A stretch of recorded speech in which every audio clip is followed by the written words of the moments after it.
744, a special treat, Bernstein's Wall. We have the director with us. He's going to tell us about the film and its connection to it. Welcome to the festival. Tell us about your film. Hey, thank you so much for being here and covering the Mill Valley Film Festival and our film Bernstein's Wall. Bernstein's Wall is about the life of the composer and conductor Leonard Bernstein, who I think most people know from West Side Story.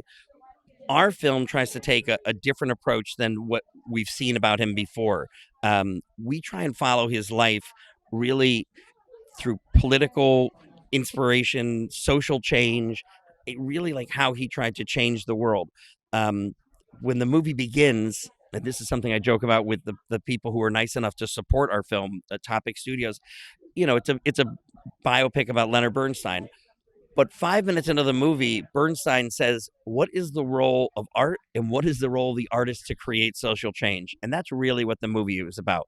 I think if we pitched it as that, here's an artist answering this esoteric question of what's the role of art, they would have been like, "What else do you have for us?" But we made the film, very thankful for them, and we really go through his life in curating it with those moments. Where are the places he was trying to make impact? What are the things that affected him? He went all over the world, went to Russia, he went to Israel. He was in Berlin right when the Berlin Wall went up, which is sort of in the beginning of our movie. And he's there when the Berlin Wall comes down. He hosted an infamous party in support of the Black Panthers, which I think through the lens of history is less infamous and more sort of progressive and where the rest of the world has come to be with the Black Panthers. He was in Selma, invited by Harry Belafonte to be there, and Martin Luther King. Quick. Douglas, I'm telling you, it is so fascinating to find out all these people behind the scenes. As a friend told me years ago, a war is fought on many fronts, and these folks were fighting in their own way. One of the things that Bernstein says is it's not always the art that changes people. The art inspires people to go make change. And when you get to a position where someone like Leonard Bernstein was, he used that position he had to try and open the door for good. Did he always make the right choice? I don't know anybody that always does, and he's the first one to say that. But his heart was in the right place, and I think what he believed in are still things we're striving for. I hope we're striving for today. He says at one point in our film, he goes, "It's amazing as a celebrity, I can give my name," he says, "and it can help feed people in South Africa. It can help raise money for a legal defense fund." So he tried to use his position to do good. I think at a certain point, the world got frustrated with well-known people trying to tell us that, but when you listen to him talk about it, there's much more gravitas to it. I think we could use some people in public life today who sort of can go as deep as he could in these discussions. I see.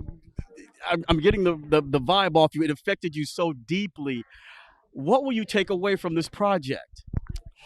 Since you lived with it for so long. I think what I will personally take away from this project is two things. One is the movie is also very much about trying to find this balance between your work and your home life, and that's something you hear about a lot in the world of the arts and the entertainment business. I don't think that it's relegated that struggle. I think anybody who's trying to do anything at a high level, could be a writer, could be a journalist, a chef, teacher, anybody who takes their work that seriously and has a family or home life, that struggle is there. And I certainly have tried, you know, to make the best decisions possible. I think I've tried to step it up since understanding, he was so busy, but he loved being a family person. He loved his kids, he loved his wife. So that is one thing. And the other thing is really, again, that you don't have to be at the Hollywood Bowl or Lincoln Center or at the great halls of Europe to make a difference in the world. And you don't necessarily have to be recognized for the town the way that Leonard Bernstein was or had this, as he would say, God gifted talent. They say politics is local. You live your life locally. You're one place at one time, and you can make a difference for one person, and maybe that person goes on to make a difference for thousands of people. That's really the takeaway. It's every moment. There's something meaningful behind every interaction. Every interaction. Thank you so much. I have to say this, Mr. Gorbachev, tear down this wall. I remember all.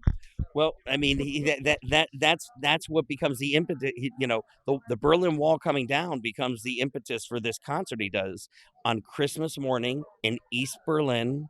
So 6, 7 weeks after the wall comes down, an American Jewish conductor is conducting essentially a German orchestra where he's brought in musicians from all the allied nations of World War II, Russia, France, England, the United States, as this message, and he's playing, we'll just say the Stairway of Heaven of classical music, Beethoven's Ninth.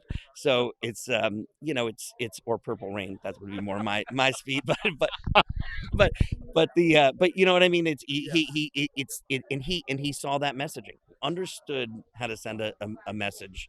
So Thank you. I'm just getting chills. thank you. Thank I you. appreciate you Thank being you. here. Thank you.